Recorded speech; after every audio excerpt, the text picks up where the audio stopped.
opposé devant une autre juridiction, dans une autre instance, notamment le tribunal de grande instance de Kinshasa. Votre honneur, le citant dans la présente cause est venu attaquer en faux un acte de vente. Et cet acte de vente, c'est l'acte de vente qui constitue la base de la propriété de notre client et le point de départ de tous les documents qui s'en sont suivis.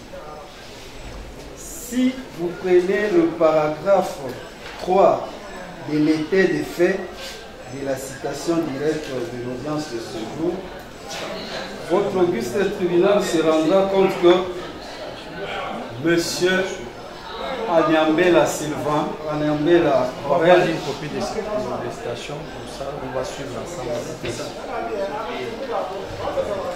avait saisi à son temps le juge du tribunal de grande instance contre les citants.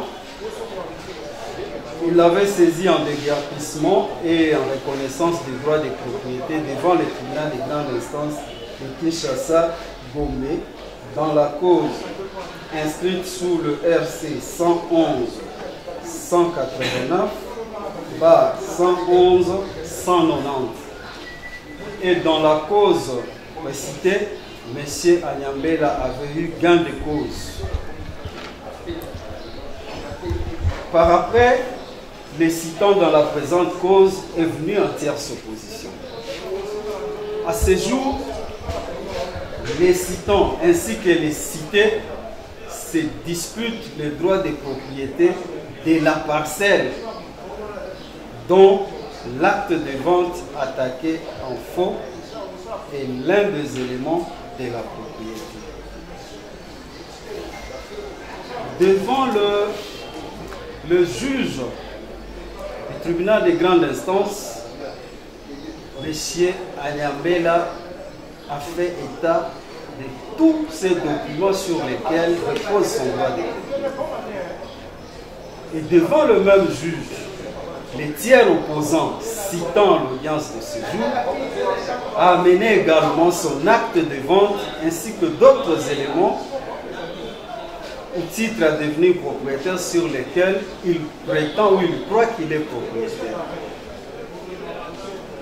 Alors, pourquoi à l'audience de ce jour on est en train de poursuivre notre client pour faux?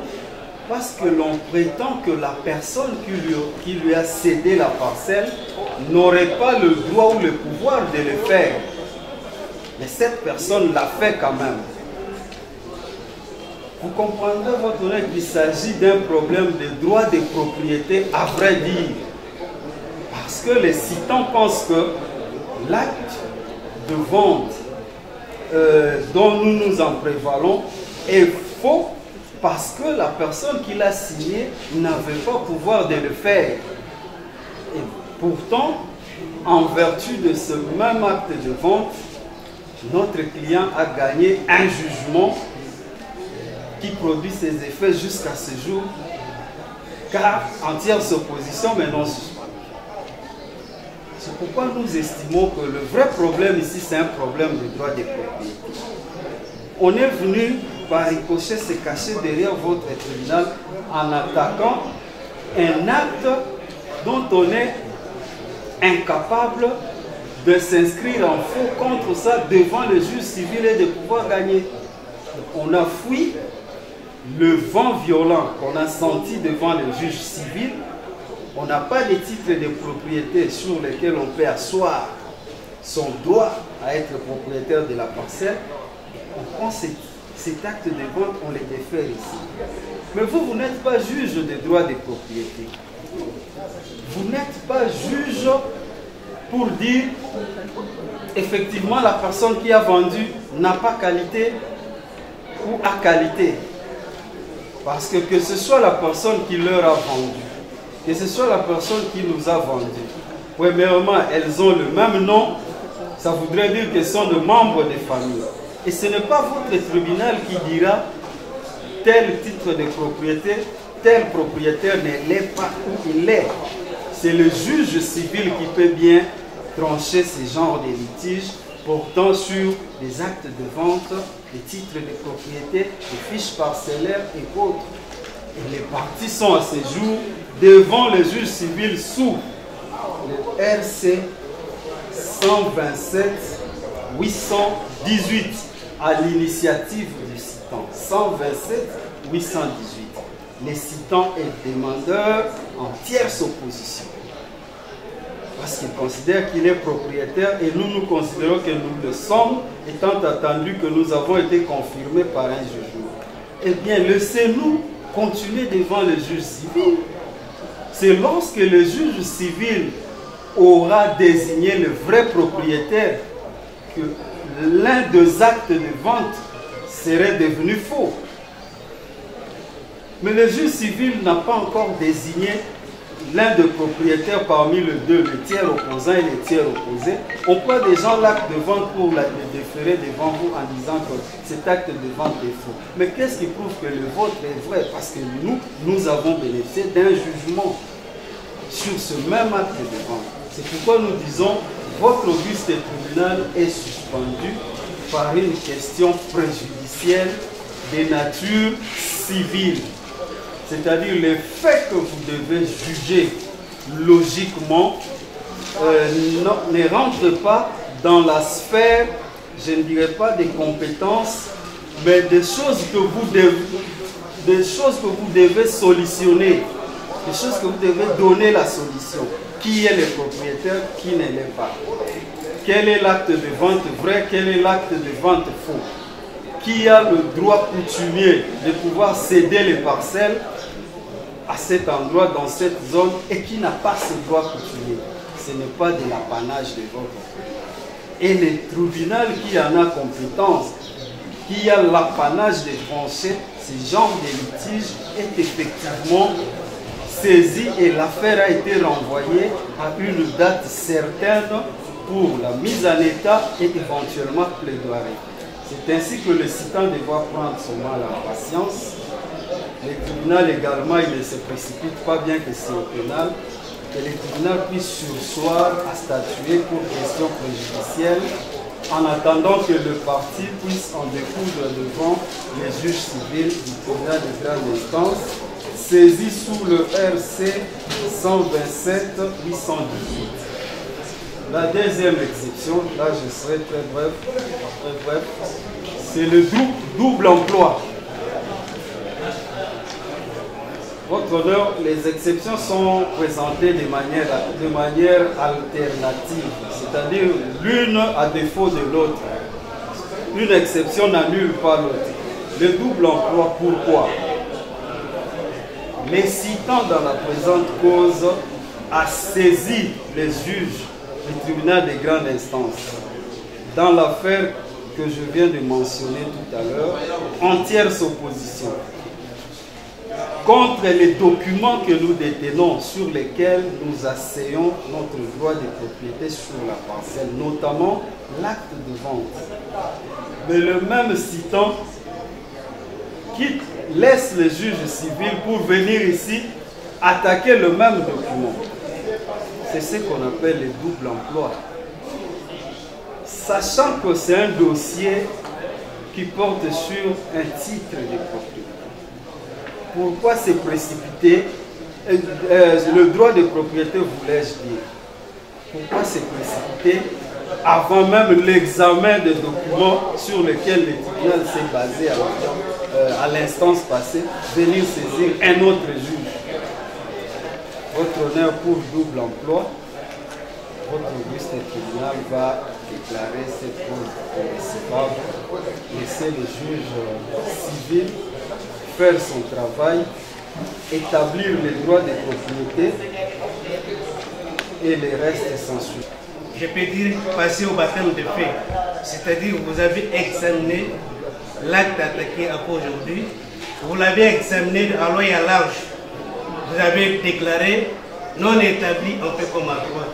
Cela veut dire non bis nudem, vous ne pouvez plus revenir si c'est que vous avez déjà statué, et si la même pièce que vous avez déjà statué votre honneur, il y a un jugement que vous avez rendu devant l'auguste tribunal. Nous disons qu'il y a l'exception, non bis nudem, il y a aussi la prescription de l'action. Nous avons dit, on va pour revenir beaucoup moins sur. Au-delà des exceptions que nous avons soulevées, notamment la prescription. Et comme il l'a relevé, le point de départ de cette prescription, c'était le jour où la partie citante a eu connaissance de l'existence de cet acte. Or, vous avez devant votre auguste tribunal un jugement par lequel vous avez jugé ce même acte de vente. C'est-à-dire que depuis lors, la partie citante est en connaissance de ces documents. Et comme elle en a eu connaissance, elle ne l'a jamais attaqué. C'est l'expression d'une personne qui est en débandade devant le juge civil et qui voudrait venir s'appuyer sur le juge pénal, croyant que le juge va oublier qu'il l'a déjà jugé une fois. C'est pourquoi nous avons ajouté à l'exception de la prescription le non bis in idem, car c'est d'ailleurs une prescription constitutionnelle. Nul ne peut être jugé deux fois pour le même fait. Pour ce même fait, pour ce même acte de vente, vous avez déjà jugé Messieurs Anyambela Aurel ici présent, et votre tribunal, par un jugement coulé à force des choses jugées, vous avez dit que cet acte-là est vrai. Alors, dans ces laps de temps, nous ne savons pas à quel moment l'acte a fini d'être vrai pour devenir faux. Et si l'acte pourrait devenir faux, ce n'est même pas par une procédure principale qu'on viendrait l'attaquer, parce qu'il y a déjà un jugement. Et ce jugement est coulé à force des choses jugées. Si par miracle de la nature, les citants a découvert par la force des choses que l'acte n'était pas vrai, le tribunal a été induit en erreur, ce n'est pas par voie principale qu'il viendra. Nous avons soulevé 4 exceptions sur la forme. Nous souhaitons que votre auguste tribunal prenne son temps pour les examiner à fond. Nous pensons que la porte est hermétiquement fermée. Vous direz qu'il y a question préjudicielle principalement, et vous prendrez la décision de surseoir l'examen de la cause. À défaut, vous prendrez en compte les 3 autres exceptions et vous déclarerez la présente action irrecevable. Nous avons religieusement suivi les moyens soulevés par la partie citée en termes d'exception. Il y a eu une question préjudicielle, je dirais des natures civiles. Des natures civiles, ils ont soulevé un moyen de l'emploi. Ils ont parlé de la prescription de l'action. Ils ont parlé de l'exception du non bis in idem. Monsieur le Président, je rappelle d'abord à messieurs les cités. Il a commencé d'abord par soulever une question préjudicielle. C'était par ricochet, il a accepté que cette action soit dite irrecevable. Donc, déjà sur ce point, il doit comprendre que cette action sera recevable parce qu'il voulait que le tribunal puisse surseoir en attendant l'examen de l'autre côté de l'affaire civile. Mais sinon, en argumentant, elle vous dit que la participité vous dit qu'il y a question préjudicielle de nature civile au motif qu'il y aurait une action civile au niveau du tribunal de grande instance de Kinshasa, sous RC 127 818 pendante. Et cette même partie vous a dit que la partie citante ici est venue en tierce opposition. Est venue en tierce opposition car un procédurier juridique c'est dit tierce opposition, c'est-à-dire un jugement qui a préjudicié les intérêts d'une partie qui n'était pas appelée au procès. Donc, examinant leurs moyens, vous allez vous rendre compte que l'action que prétend monsieur le cité, cette action a été menée contre les tierces, et que la partie citante à ce jour est venue en tierce opposition parce que la décision a préjudicié ses intérêts. Et cette décision se basait sur le déguerpissement. Les cités a assigné des tiers en déguerpissement et lors de l'exécution, ils ont étendu leur décision pour déguerpir même la partie qui n'était pas appelée au procès, les voisins. Voilà la raison qui a poussé M. Banza à initier une action en tierce opposition pour contrecarrer les effets de la décision qui a préjudicié ses intérêts. Donc vous allez vous rendre compte qu'il n'y a pas une question préjudicielle parce que le juge saisi au civil n'était pas saisi d'une question de propriété. Il n'était pas saisi d'une question de propriété parce qu'il n'avait pas un conflit de propriété à ce stade. Le citant ici avait saisi le tribunal parce qu'il y a des effets de la décision qui ont préjudicié ses intérêts, raison pour laquelle il avait saisi pour freiner, anéantir les effets de la décision qui a préjudicié. Vous allez vous rendre compte qu'il n'y a pas une question préjudicielle. On n'est pas en conflit de propriété parce que chacun a ses titres et chacun a sa parcelle. On ne se tiraille pas, on ne se dispute pas une propriété. Lui a un titre, nous avons aussi nos titres. Mais à ce stade, nous avons saisi le tribunal de Séant pour l'infraction du faux usage des faux.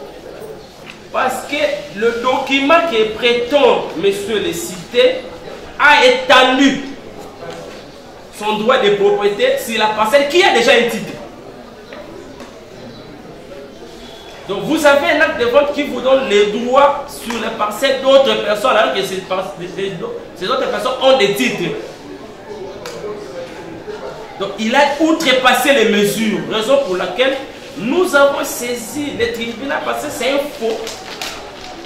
Lui devait se limiter dans sa parcelle, dans sa possession et non étendre la dimension de sa parcelle dans d'autres parcelles.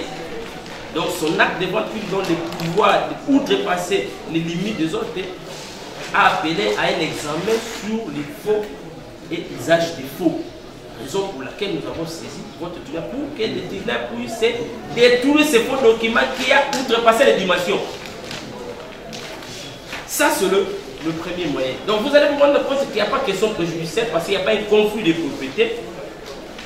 Il y a deux parcelles distinctes, mais lui prétend étendre sa dimension dans notre parcelle. En ce qui concerne les doubles emplois, je ne sais pas. Monsieur le cité parle de double emploi. L'idée que nous avons déjà saisi le tribunal de grande instance au civil et qu'on n'avait plus le droit de saisir le tribunal de Séant et que faisant cela, nous aurions fait un double emploi. Monsieur le Président, vous n'allez pas suivre ces égarements de la partie citée parce qu'il ne s'agit pas de double emploi. Lors des échanges de pièces et conclusions, nous avons constaté que monsieur nous a communiqué une pièce qui altère toute la vérité possible du monde. Et lorsqu'on est en face d'une pièce qui est fausse, le premier réflexe d'un averti, c'est attaquer ces documents en faux pour ne pas donner des béquilles à l'autre partie qui prétend avoir des droits sur une parcelle qui ne lui appartient pas. On aurait pu peut-être examiner les moyens de celui qui prend le chemin civil, le chemin pénal vient interdit, mais nous ne sommes pas dans le cas de ces moyens, de ce principe général des droits. Ici, nous sommes en face de quelqu'un qui nous communique des faux documents et nous sommes dans le droit d'initier procédure pour contrecarrer l'évolution de ces faux documents. Donc vous allez vous rendre compte qu'il n'y a pas question de double emploi. nous avons saisi le juge civil en tierce opposition parce que nous sommes préjudiciés de la décision. Et ici, nous sommes venus parce qu'un document qui a été produit au débat de l'autre côté nous a causé préjudice parce que c'est un faux document. Donc vous allez dire que ces moyens est inopérant, recevable. On vous parle de la prescription. On vous dit que non, les documents, l'acte de vente date de 1999 et qu'à ce jour, il y a prescription, des fois usage de faux, des fois l'écriture c'est prescrit de 3 ans. Je pense que lors de l'instruction de cette affaire, le tribunal va se rendre compte, comme nous autres, que monsieur a usé de ces faux documents dans l'affaire RC 127 818 le 2 décembre 2022. Donc, la partie citée, la partie citante a eu connaissance de ces faux documents. Parce que quand on établit un faux document, on a tendance à garder. Parce que le point d'écriture en soi, c'est une infraction d'une certaine intelligence. On se fabrique un document et on le garde et on sait l'user au moment opportun. On peut le fabriquer en 2000 et on l'use, bien on fait état de ça plus tard pour protéger les délais de prescription. Mais heureusement que la doctrine et la loi est claire à ce que la prescription commence à courir en ce qui concerne l'usage de faux en écriture les jours du dernier usage ou le jour où la partie intéressée a une connaissance de cet acte faux. Donc, M. Banza ici a eu connaissance de cet acte faux le 18 septembre 2024. Je pense que les délais de prescription continuent à courir. Donc il n'y a pas encore prescription que la partie citée s'appelle lors de l'instruction du dossier. Il va se rendre compte qu'effectivement ces faux documents sont en train de circuler dans les palais de justice. Donc il n'y a pas de prescription. Vous allez vous rendre compte, Monsieur le Président, que le dernier acte d'usage date de 2022 et que Monsieur le citant a eu connaissance de cet acte faux en 2024. Donc le délai de prescription continue à courir. On vous parle de non bis idem.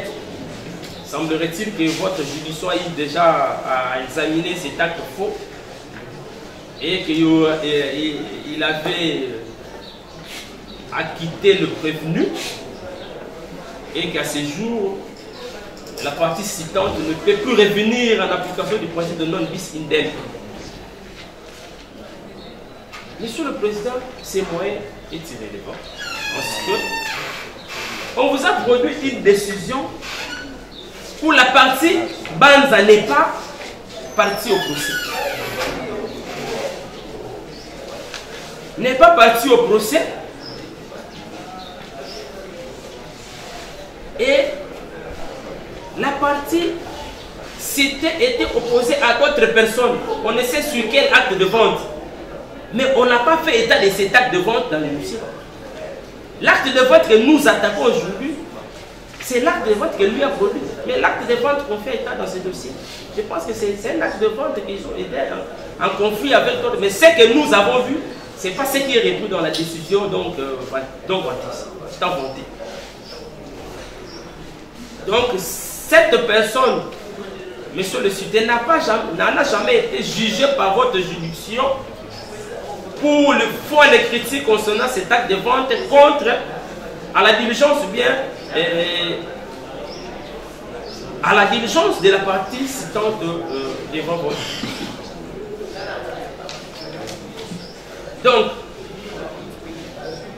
ces moyens de cette question de ce principe général de non bis idem ne peut pas s'appliquer dans le cas sous examen parce que vous n'avez jamais eu à juger cette question aussi importante soumise à l'audience de ce jour.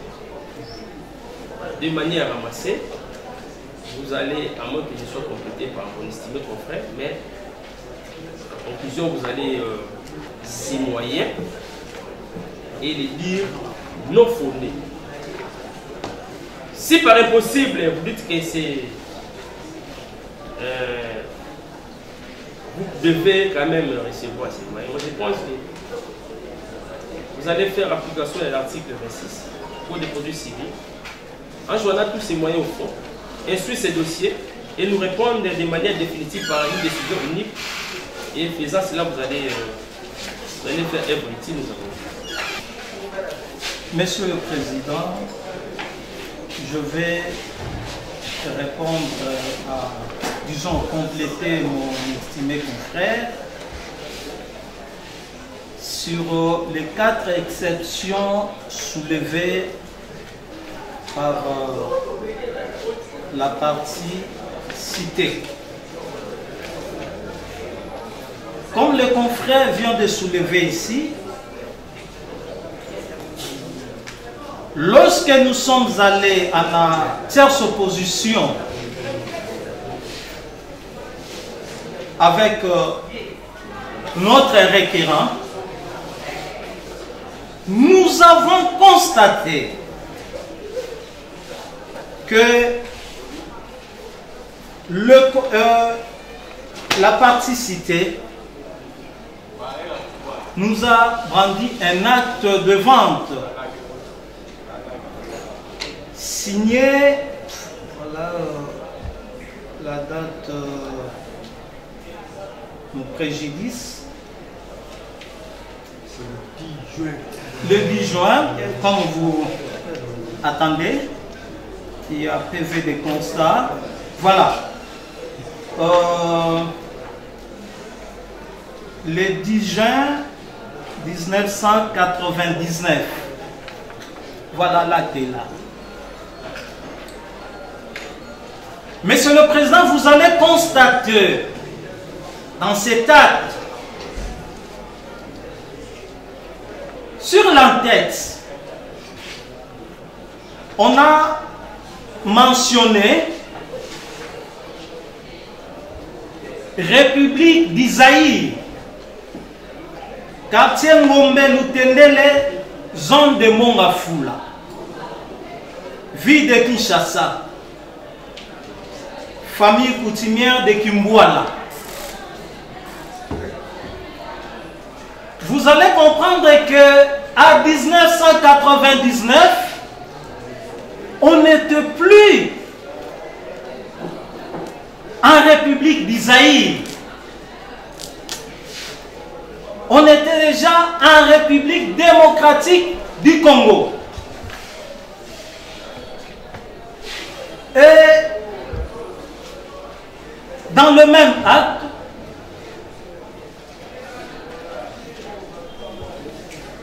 M.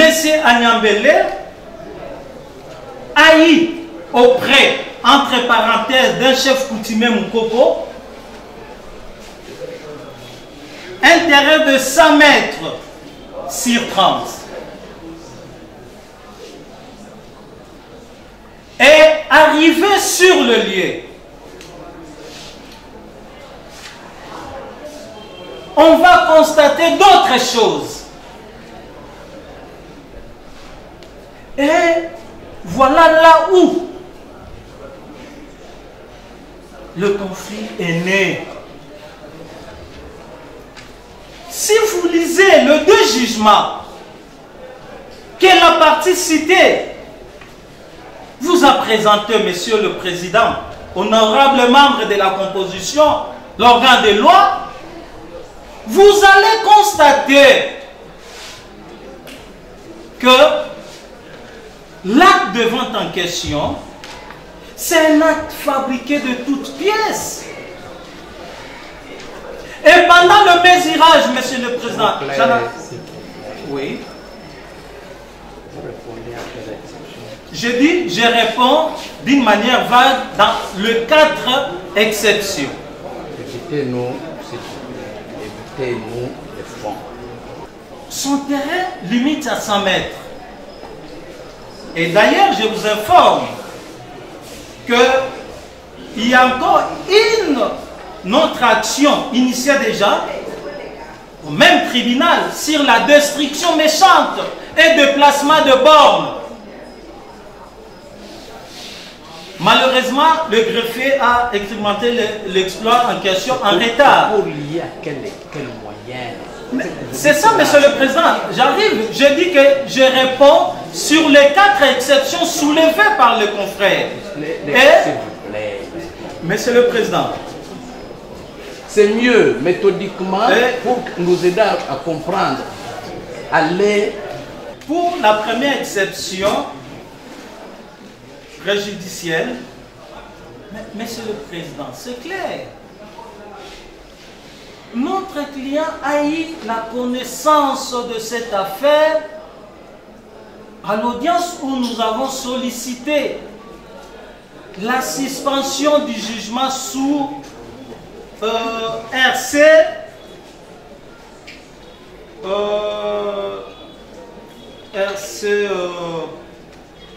pardon,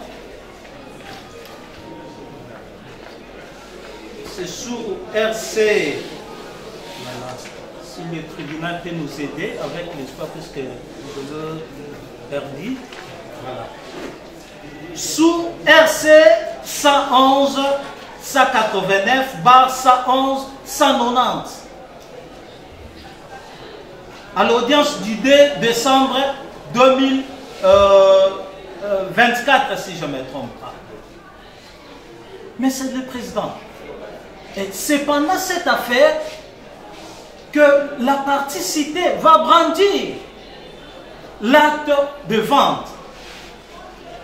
Et c'est là où le conflit est né.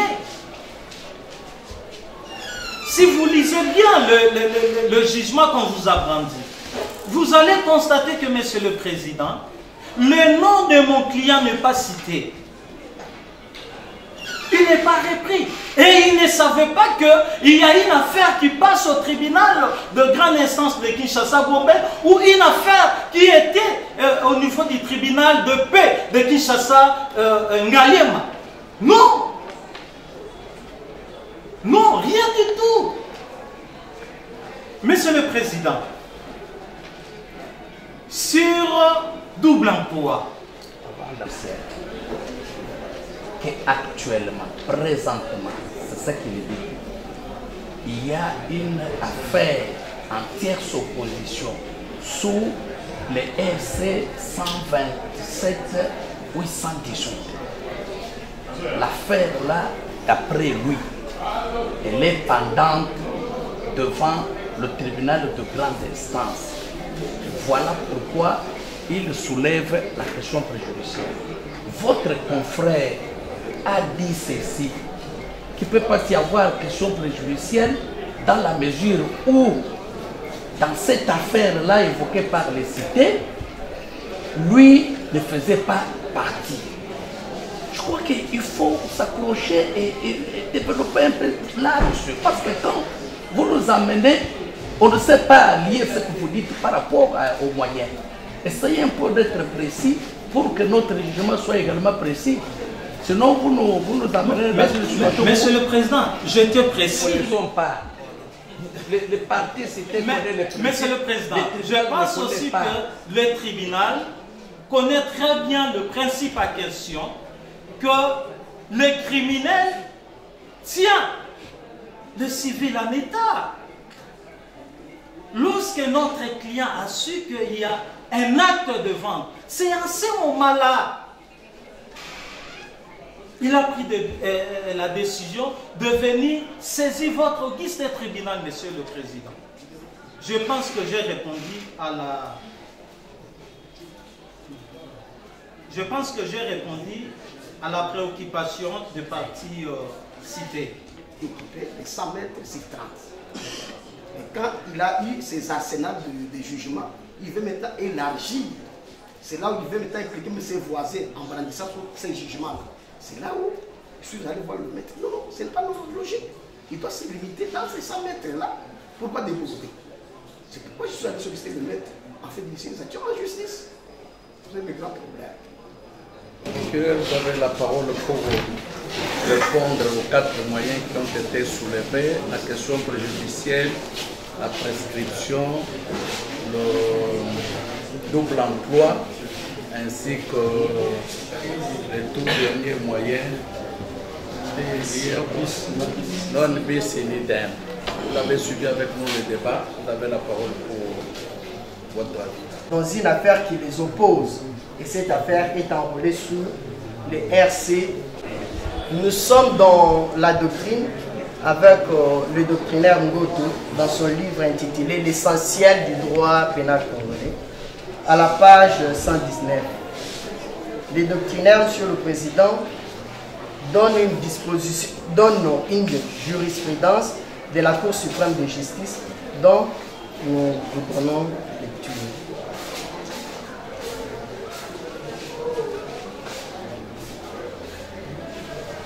Il dit ceci: pour que les juges pénals soient obligés à surseoir, il faudrait que la solution des questions extra-pénales détermine un élément constitutif de l'infraction.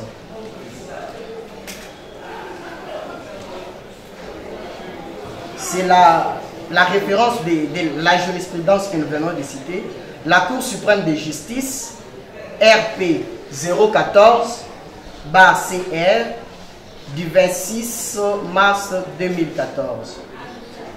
Monsieur le Président, dans le cas sous examen, l'affaire qui oppose les citants et les cités devant le tribunal de grande instance porte sur la tierce opposition à la décision de déguerpissement qui a été prise par le tribunal dans l'affaire enrôlée sous RC 111.189/111.190. Et à la fin du troisième paragraphe de la citation directe, Monsieur le Président, les citants vous précisent qu'à ces jours, ils sont en tierce opposition, la tierce opposition qui est enrôlée sous les RC 127.818. Monsieur le Président, outre cet argument que nous venons de développer, est-ce que l'objet du litige qui est devant la Cour, plutôt le tribunal de grande instance, a des effets sur la cause qui est aujourd'hui pendant devant votre tribunal? À cette question, Monsieur le Président, nous disons que nous ne sommes pas dans l'analyse où la présente cause ne porte pas sur l'infraction d'occupation illégale pour qu'il y ait contentieux de propriété, Monsieur le Président. Mais plutôt, nous sommes là pour analyser la question de faux en écriture. Et dans le cas sous examen, l'issue du procès qui est devant le tribunal de grande instance ne préjuge en rien la question de faux en écriture que vous ai présenté à ce jour. Donc, Monsieur le Président, ces moyens de questions préjudiciaires, vous allez le recevoir, mais les déclarer non fondés pour des raisons que nous venons de dire. Monsieur le Président, et enfin, en second lieu, il y a l'exception de double emploi. On vous dit, parce qu'on est devant le tribunal de grande instance, en tierce opposition, et à ces jours, on ne peut pas venir se présenter devant le juge pénal pour intenter une action quelconque. Monsieur le Président, cette question-là, nous disons que l'article 54 du Code de procédure pénale a arrêté. À ces jours, Monsieur le Président, l'objet, encore une fois de plus, du litige qui est devant le tribunal de grande instance de Kinshasa-Gombe n'a rien à voir avec la présente position. Et que le citant a le droit, le parti ont le droit de poursuivre, surtout au pénal, Monsieur le Président, pour chaque acte infractionnel qui pourra être repéré dans le chef de l'une des parties. Et dans le cas sous examen, le citant a découvert qu'il y a un acte faux qui est en train de jouer dans le dossier, qui sert de soubassement aux prétentions d'une des parties, qui est cité par devers vous, et qu'il a attrait ici pour examiner les faux. Il est en droit, Monsieur le Président, sur base de l'article 54 que nous avons dit du Code de procédure pénale, de venir vous saisir pour connaître de l'objet de la présente cause. Monsieur le Président, et enfin, non, en troisième lieu, l'exception de prescription d'action publique. Monsieur le Président, les citants ne vous a pas précisé la date dans sa citation directe Monsieur le Président, il n'y a pas de date. De date de l'acte de vente qui est attaqué. Monsieur le Président, s'il s'avère, au regard des jugements qui ont été présentés par devers vous pour soutenir l'exception de non bis in idem, s'il s'avère que l'acte attaqué aujourd'hui en faux date du 10 juin 1999, Monsieur le Président, la mathématique la plus simple posée à l'article 24 du Code pénal congolais, livre 1er, tranche la question. À ce jour, Monsieur le Président, analyser le faux d'un acte qui date du 10 juin 1999, Monsieur le Président, c'est un noyé même d'ordre public de recevabilité. Nous parlons de l'infraction de faux. Mais quant à l'usage, Monsieur le Président, il est souligné dans la citation directe que les citants a découvert l'existence de cet acte faux à l'audience du 18 septembre 2024. Monsieur le Président, la prévention d'usage qui doit se prescrire à 3 ans a daté de la dernière fois qu'on a posé, qu'on a utilisé l'acte faux. Et dans le cas sous examen, Monsieur le Président, il n'y a même pas encore une année. Parce que l'acte a été utilisé le 18 septembre 2024 et qu'aujourd'hui nous sommes le 24 avril 2025. Il n'y a même pas une année, Monsieur le Président. Donc, l'infraction de prescription, l'exception de prescription de l'action publique pour l'infraction de faux, Monsieur le Président, vous allez la recevoir et la dire fondée. Et pour l'infraction d'usage de faux, Monsieur le Président, vous allez recevoir cette exception et la dire non fondée, pour la raison que nous venons d'évoquer. Et pour les non bis in idem, Monsieur le Président, pour notre part, l'exception des non bis in idem nécessite l'identité des faits et des parties.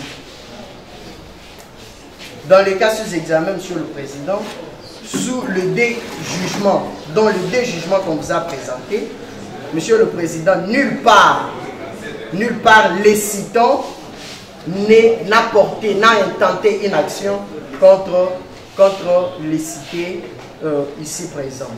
Donc, Monsieur le Président, cette exception de non bis in idem, vous allez la recevoir, mais la déclarer fondée. Non fondée, nous avons dit, Monsieur le Président, et vous allez demander aux avocats, Monsieur le Président, dans votre supériorité, de poursuivre l'instruction de la présente que nous avons et soulevé pour les tribunaux,